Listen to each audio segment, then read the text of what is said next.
Time કેટલો તમને? 25 થી 30 મિનિટ. 25 થી 30 મિનિટ. આ પિઝા માટેનો ટાઈમ છે ને 10 મિનિટ અને 180 ડિગ્રી. અને ઓલામાં પિસ્તાશિયામાં નોર્મલ બ્રેડ એમાં ટેમ્પરેચર 180 એક જ મિનિટ એક જ મિનિટ બેટા 5 મિનિટ પહેલાં બધું મિક્સ કરી લેવાનું છે પ્રોપર. બરાબર છે? મિક્સ કરી લીધું તમે. ડ્રાયમાં જ અગર મશીનમાં બાંધો છો તો પહેલાં મેંદો, sugar, milk powder, yeast, salt, butter અને બ્રેડ ઇમ્પરવર આટલી વસ્તુ નાખીને એકવાર મિક્સરમાં ફેરવજો એટલે બધી જ ડ્રાય વસ્તુ જે છે પ્રોપર થઈ જશે. પછી પાણીથી લોટ બાંધવાનો છે. લોટ બંધાઈ જાય જેમ આપણે કેમ નીડિંગ કર્યું છે દેખાડ્યું તમને. સૂપ સ્ટિકનો લોટ બાંધ્યો આપણે, પિઝાનો લોટ બાંધ્યો, આનો શું કહેવાય આનો બાંધ્યો આપણે પિઝા બેઝ ડોનટ્સનો બાંધ્યો. એ બધા જેમ બાંધ્યા છે એવી જ રીતે સ્ટ્રેચ કરતા જવાનું છે. અગર મિક્સરમાં બાંધો છો ફૂડ પ્રોસેસરમાં તો કંઈ કરવાની જરૂર નથી. 5 મિનિટ્સમાં લોટ બંધાઈ જશે. તમને ખબર પડશે કે ટેક્સચર આવું થઈ ગયું છે દેટ મીન્સ લોટ બંધાઈ ગયો છે. બરાબર છે? હવે આ લોટ આપણે એકદમ ફાઇન મસળવાનો છે. વિન્ડો ટેસ્ટ કરી લેવાનો જે મેં તમને કીધું આવી રીતે કે ક્રેક ન થવું જોઈએ. અથવા આમ એકદમ લાંબુ કરો તો છેક સુધી ખેંચાય છે દેટ મીન્સ થઈ ગયું છે. અગર વચ્ચે ક્રેક થાય છે તો હજી ફર્ધર તમે પાછું એને નીડિંગ શરૂ કરી દો. બરાબર છે? નીડિંગ આપણા હથેળીથી મસળીને કરવાનું છે.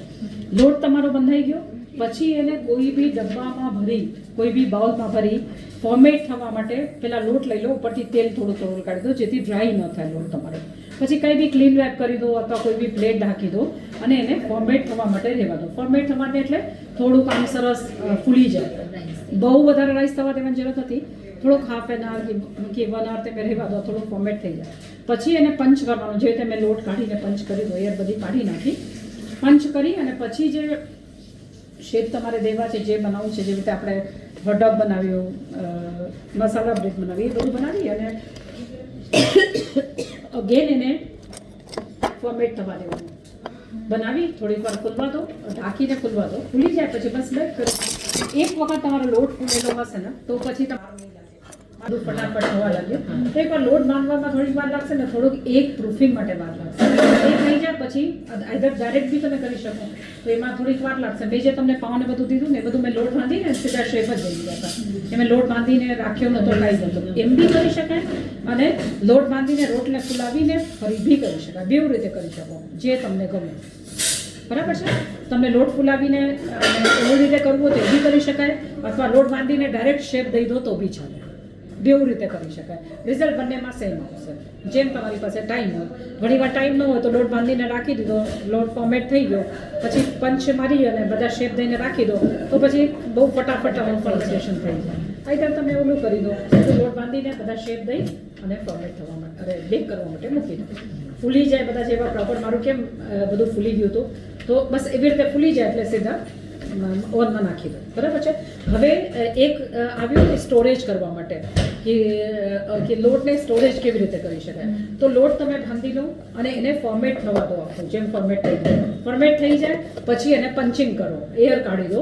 એર કાઢી પછી થોડુંક હલકા હાથે તેલ લગાડી અને કોઈ બી એરટાઈટ ડબ્બામાં ભરી અને એને રાખી દો. ઓકે. બરાબર છે? ફ્રીજમાં 1 વીક સુધી રહેશે. કાંઈ જ નહીં થાય લોટને. તમને એમ થાય કે તમે ફ્રેશ બ્રેડ ખાવી છે તો ઓવનમાં ફ્રીજમાંથી કાઢી અને રૂમ ટેમ્પરેચર ઉપર આવી શેપ દો, ઉલવા દો અને બેક કરી દો. એ બી થઈ શકે. આઈધર તમારે 5 to 6 મંથ રાખવું છે તો ફ્રીઝરમાં રાખી દો. ફ્રીઝરમાં રાખી દો. જ્યારે તમારે જોઈએ ત્યારે તમે બહાર કાઢો એને રૂમ ટેમ્પરેચર ઉપર આવવા દો અથવા રાત્રે તમે ફ્રીઝરમાંથી ફ્રીઝમાં લઈ લો. બીજા દિવસે સવારે બસ શેપ દઈ અને કરી શકાય. બરાબર છે? અથવા તૈયાર કરેલા આખા પિઝા બી તમે બનાવીને એવી રીતે રાખી શકો. 5 મિનિટ કરી હલકા કરી અને રાખી દો. એ બધા 1 વીક 2 વીક સુધી રહેશે. કાંઈ જ નહીં થાય. બરાબર છે? સમજાઈ ગયું બધું? વ્હીટ બ્રેડનું મેડમ કેવી રીતે? વ્હીટ બ્રેડ ક્યારેય જો તમે શેનું કીધું તમે અત્યારે કયામાં લીધું? આ સ્પિનચ સેકન્ડ વન જે છે એ ઓલ બ્રેડ રોલ આટા છે. હવે જો ઘઉંના લોટની બ્રેડ બનાવી હોય તો ક્યારેય એકલા ઘઉંના લોટની બ્રેડ થતી જ નથી. ખાલી કેરેમલ કલર હોય બજારમાં જે ખાઈએ છીએ તમારું ખાલી મેન્ટલ સેટિસ્ફેક્શન છે કે ઘઉંના લોટની બ્રેડ છે. એમાં ઘઉંનો લોટ પૂરો હોતો જ નથી. ખાલી તમારે એમાં કેરેમલ કલર હોય પણ આપણે ઘરે કરી શકાય તો એમાં 60% ઘઉંનો લોટ લો અને 40% મેંદો તો થશે.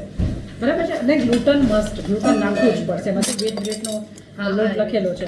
સેમ એવી રીતે જે રીતે મેંદાની લોટ બનાવીએ છીએ સેમ પ્રોસેસ પણ એમાં ગ્લુટન મસ્ટ ગ્લુટન જોશે કારણ કે મેંદો જે છે ગ્લુટન લોટ છે, આટા જે છે ગ્લુટન ફ્રી લોટ છે, એટલે ગ્લુટન નાખવા માટે આપણે ઉપરથી ગ્લુટન મને બધા કે ઓ ડાયાબિટીસ હોય એટલે બ્રેડ અને પછી અમુક ના માણસો તો એવા ગાંડા છે Yeah. કે વીટ બ્રેડ નહીં હોય તમે કહેશો મારા ભાઈ છે જ કે વીટ બ્રેડ પણ મેં એને દેખાડ્યું પાછળ બધું same, બધામાં હોય બધું બધામાં same સેમ હોય. છે. મેં જ કીધું કે વીટ બ્રેડ ક્યારેય 100% વીટ અને કોઈ બનાવીને આપી દે ને તો મને કહી દઉં મારી 20 વર્ષની પ્રેક્ટિસ મૂકી દઈશ. તું જે કે હું તને આપી દઈશ. તું એકલા ઘઉંના લોટમાં બનાવીને મને દેખાડ વીટ બ્રેડ અગર થતી હોય તો 20% બી મેંદો એડ કર્યા વગર ને ગ્લુટન એડ કર્યા વગર તું મને દેખાડ અગર થતી હશે ને તું મારે 25 વર્ષની પ્રેક્ટિસ હું મારી મૂકી દઈશ. ક્યારેય નહીં થાય. મેં ઘણા બધા ખતરા કરી લીધા, ઘણું બધું જોઈ લીધું, કોઈ દિવસ નહીં થાય. તો માર્કેટિંગ જ છે ખાલી. બધી ખાલી માર્કેટિંગ છે ને. કેરેમલ કલર હોય, અમારી પાસે બી છે કેરેમલ કલર નાખી દે એટલે વ્હીટ કલર આવી જાય. બાકી તમે ખાઓ તો તમને ખબર ન પડી જાય કે આ મેંદો જ છે. સાચી વાત. ઘઉંનો ટેસ્ટ અને મેંદાનો ટેસ્ટ એના કરતાં કલર વગરની ખાવાની શું પ્રોબ્લેમ? સિમ્પલ ગ્લુટન અલગથી નાખીને ખાઓ, એના ફેશન કરતાં છે bread શું? ફેશન છે હા. કે વીટ બ્રેડ અરે હા, એકદમ સાચી વાત છે એમની. લોકોને ગાંડા છે અત્યારે ટ્રેન્ડ થઈ ગયું છે કે હા બસ એકદમ ઓટ વાળું પછી 7 ગ્રેન વાળી બ્રેડ ને એ એ બધી નથી સમજતા કે જ્યારે 4 ગ્રેન તમે ભેગા કરો તો એ નુકસાન જ છે. હંમેશા એક બાજરી ખાઓ તો બાજરી જ ખાઓ. હા, આપણા શાસ્ત્ર પ્રમાણે એક તમે ખાશો તો એ ફાયદો કરશે. અત્યારે આ બધા નીકળ્યા છે ઓલા મલ્ટીગ્રેન ને આ તે કાળા કાળા ગ્રેન નું શું બધું બધી વસ્તુ છે, બનાવે અમુક છે. અમુક વસ્તુ પચાવવામાં અલગ અલગ ટાઈમ લે ને શરીરમાં. કોદરીને બધા કેટલું ખાતા હોય છે, કેવી રીતે ખાતા હોય છે, બધું બેકાર છે. એક સમય તો છોડી દો ને તમારું ડાયજેસ્ટિવ સિસ્ટમ બી એકદમ ખરાબ થઈ જશે. આજે અમારા 56 55 એજ થવા આવી એમ નોર્મલ જે ખાવાનું ખાઈએ છીએ અને બધું આપણે ડાયજેસ્ટ કરી શકીએ ને બધું કરી શકીએ. આટલું હરીએ ફરીએ છે સવારથી સાંજ સુધી આટલું કામ કરીએ છે, શું નડે છે આપણને? થોડુંક શરીર હોય તો શું નડવાનું? ફેશનમાં એટલું બધું વયું ગયું છે નાનકડા ઓલા રાગી હમણાં હા, આવ્યું. રાગી હમણાં બહુ મને તો ખબર નથી પડતી કાળી ઇડલી કેમ ગણે અમે મિલેટ કુકીઝ બહુ બધા કહેતા હતા કે મિલેટ કુકીઝ કોઈ હતું અમે કે મિલેટ કુકીઝમાં બધા બહુ પાછળ કરવા મિલેટ કુકીઝ કરાવો મિલેટ કુકીઝ કરાવો. મેં મિલેટ કુકીઝ કરાવી ને તો કે ન સારી લાગે. મેં તમે પહેલાં જ કીધું કે 100% મિલેટ કુકીઝ કરાવી તો તમારા મોઢામાં બી નહીં જાય. મેમ એક મને ફ્લોર પેન સાઇઝ ને કેમાં કેટલો લેવો હા, છે? હા.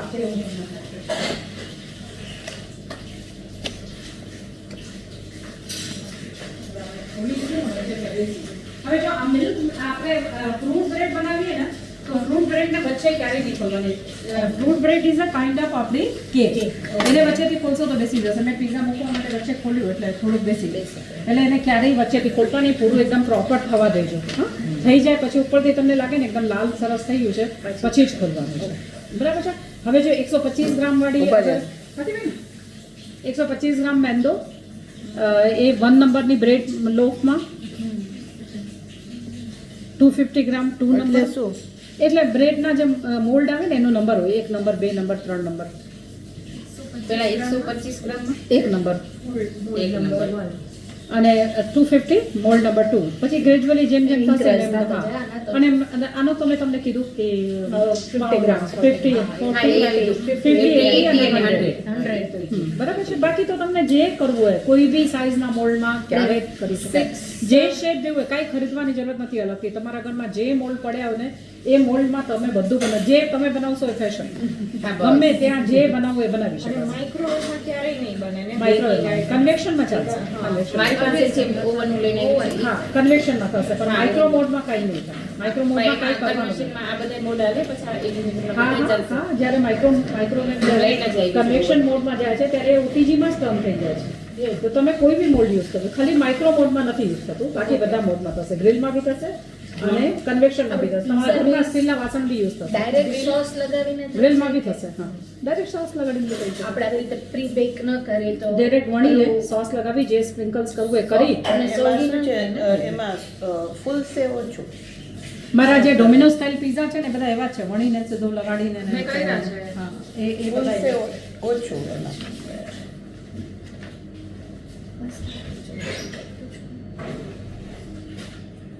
હું તમને છે ને મારા માઇક્રોવેવનો એક ફોટો પાડીને હું મોકલીશ. એમાં જે મોડ્સ આપેલા છે ને એમાં એક બે નથી સમજાતા. હા તો હોટ બ્લાસ્ટ ક્યારે યુઝ કરાય?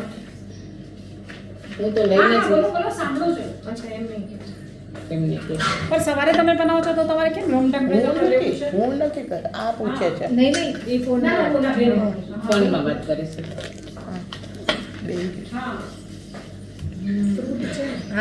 ફ્રૂટ વાળી છે. કલર સરસ આવ્યો ઉપર પાઉં જેવો હતા. પાઉંમાં એવો મસ્ત કલર ઉપર છે. હા કાંઈ જ વાંધો નથી. ના કાંઈ જ નતા કાંઈ જ નતા. અત્યારે શિયાળામાં એને કોમેન્ટ નતા 2 થી 3 કલાક તો થશે જ. This is fruit bread. It's synced because she opened તમારો the લોટ door બંધાઈ ગયો of તમે the કોમેન્ટ કરી oven. દીધું સમજીને. હા મેં આપણે બધા બોલતા છે બધી રીતે કરતી હતી. તમે લોટ બાંધી લીધો બરાબર છે. લોટ એક વખત ફોર્મેટ થઈ ગયો. માસી કરશે. હા બોલો બોલો.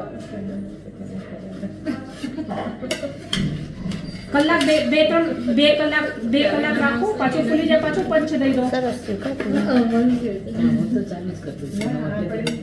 હા હવે પાછા શેકી અને પછી હા પાછું એને ફૂલવા થઈ ગયું? દેજો. હા હા, થઈ ગયું. હવે આને શેકવા માટે બટર લગાડી શેકી દો પછી તમારે જે હા બોલો તૃપ્તિબેન. એ પીઝા છે, આ પીટા છે ને? પીટા દેવરાબી છે. ના, પીઝા કયો છે? એ બે. ઓલું પીટા છે. એને પછી એક કામ કરજો એવું જ્યારે બી હોય ને ત્યારે તેલ લગાડી અને કોઈ બી ડબ્બામાં ભરી ફ્રીજમાં રાખી દેવાનું. પછી એને થોડું અડધો કલાક ફ્રીજમાંથી બહાર કાઢી રૂમ ટેમ્પરેચર ઉપર લઈ લો અને પછી એને બેક કરવાનું. સેન્ડવિચ કરે છે ને તો ઓરિજિનલ લંદનીઝ કલા બરાબર છે? કાબુલી ચણા એ નાખીને એ લોકો ખાય છે ફ્રીજમાં રાખી શકાય પર એર ટાઈટ ડબ્બામાં ભરીને. એ અંદર પોકેટ બને હોય ને એમાં નાખો. જો આ પોકેટ પીઝા ફલાફલ માટે ફલાફલ ફલાફલ હમસ ને ફલાફલ સમજાઈ ગયું? વેજીસ એડ કરી હજી ખોલ્યું છે, ગરમ છે એટલે નહીં થાય. HFM જાશો ને પછી બહુ રાહ જોઈશ તો હા, તમારે પ્રોબ્લેમ. એકલા કેમ કરવા જવું? નાસ્તો કરવા જઈએ તો જોઈ લીધું. એકલા નાસ્તો કરવો ગમે. ઓર્ડર કરી દેજો હા જો પોકેટ આમાં ફલાફલ જરૂર નથી આપણું આપણે દેશી ચટણી બટેટાની લગાડીને ચાલે. કટલેટ લગાડીને સેન્ડવિચ સલાડ ચાલે, લગાડીને એવું કરીને બી તમે અમે આવા સાદા પીઝામાં બહુ બનાવ્યું હતું છોકરાને ટિફિન. તો આ બ્રેડની ખબર નથી પડતી કે આવી બ્રેડ અલગ આવતી હશે પીઝા પર. બજારમાં મળે છે પીઝા પણ બધું હમણાં લંડનીઝ હા, ને બધું બધું આવ્યું ને એટલે એટલે આપણે તો રોટીમાં wrap કરી નાખો. મસ્ત જો પોકેટ થયા હા 15-16 વર્ષ પહેલા આવું કઈ નથી ખબર પડતી. પીટા બહુ bread. વધી ગયું છે. આ પીઝા બેન છે. બી કેવા મસ્ત આ પીઝા છે ને? એકદમ એ પીટા છે? પીઝા ના એ પીઝા બ્રેડ છે. પીટા તો એક જ બને દેખાડો તો પીઝાનો જારી કેટલી. Oh my God. એકદમ સોફ્ટ અને જો તો ખરી. સોફ્ટ થયા આમાં થીન ક્રશ ન થયા. હા જેને નીચેથી કર્યું તો તમે એમને જેને નીચેથી એટલું બધું કડક જતો હોય ને ના થાય. ફૂલી ગયું આમાં ઓલા તમે ના પાડ્યા એટલે સરસ ઉપસી ગયું. હા મહેમાન છે ને થોડા. નહીં યાદ રહેશે ને શું શું મૂક્યું છે.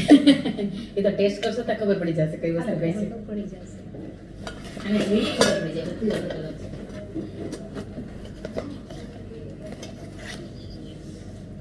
સાક્ષી હવે 5 જ મિનિટ હો એ લોકોને ડેકોરેશન કે અહીંયા કરવાનું કે બહાર? એ તો બહાર કરી શકે છે. એ એટલે જ પીટા આજે થોડાક વહેલા રાખ્યા ને ક્લાસ હા હજી 3 વાગે તમારે તોય ચાલુ છે. હા રીછી છે આવી આવશે. 3 વાગે પછી હું મારાથી ન પૂછી વળે હા એ સવારે બધું કામ કરે ચાકુ હોય તો ચાકુ. હા હા ચાકો ચાકો ચાકો ચાકો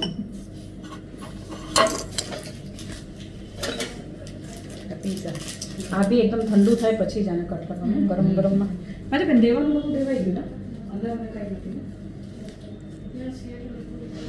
આમાંથી ડોનટ્સ બધા લઈ લો ને એક પીસ આ બી કરી દો હવે કટ તમે જ્યારે ઘરે બનાવો ને ત્યારે એકદમ ઠંડુ હા, કરીને એકદમ ઠંડુ કરીને, હા, એકદમ ઠરવા દેજો બધું બધી થયેલું નથી એમ. ડબલ પાસ કરતા જાઓ ને બધાને હા એટલે જ અમે કહ્યું ગરમ છે મૂકી દો લઈ ગઈ આમાં મૂકી દઉં દેતા આગળ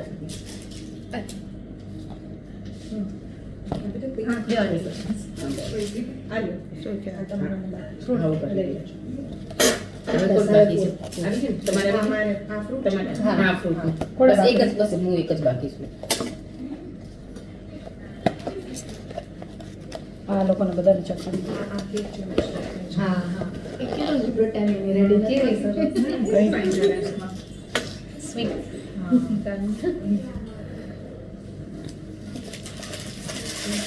આ લઈ લો જેને જોતું હોય. ઓલી જે બ્લેક કલરની આવે ક્રિસમસ કેક એ જુદી પ્લમ ને કેક જુદી. સોપ કરે એટલે પ્લમ